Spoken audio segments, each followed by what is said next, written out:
আমি ফল খাই না সেরকম নয়, কিন্তু কেউ কেটে দিলে একটু সুবিধা হয়, না হলে ফলটা ঠিক গলা দিয়ে নামে না। কিন্তু নারকেলটা একদম ভালোভাবে চলে যায়।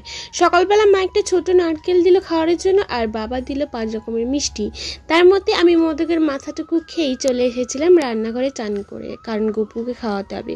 আজকে 3 দিন পরে আমি বাড়ি এসেছি, আর 3 দিন পরেই আমি এসেই প্রথমে আমার কাজ ছিল গপুকে খাওয়ানো। এমনি শরীরটা ঠিকঠাক ভালো ছিল না, তাই কোনো কাজও সেরকম করতে পারিনি। এদিকে কালির খেলাধুলা, ম্যাচিসটাকে টেনে নিয়েই দিল দৌড়। আর এদিকে আমি বসে গেছিলাম গপুকে খাওয়াতে। এদিকে ডাল, মোচার তরকারি, বেগুন ভাজা, পটল ভাজা সব দিয়ে আমাদের গপু বেশ আরামসে খায়। ও আবার একটু ভাজাভুজি খেতে ভালোবাসে, আর আমার মা ওকে ভাজাভুজি খাওয়াতে বেশি ভালোবাসে। কিন্তু গপুর খাওয়ার আমাদের তো ভোগ। বাবা আবার বলে অত ভাজাভুজি খেতে নেই, না বাচ্চাদের না আমাদের। এরপরে সোজা ডাক এসেছিল রান্নাঘরে, যেখানে দেওয়া হয়েছিল আমাকে 1 বাটি বাতাবি। এই বাতাবির সিজনে আমাকে যে কত বাতাবি খাওয়াবে এরা কোনো ঠিক নেই। চলো আজকের মতো আসি, দেখা হচ্ছে নেক্সট ভিডিওতে।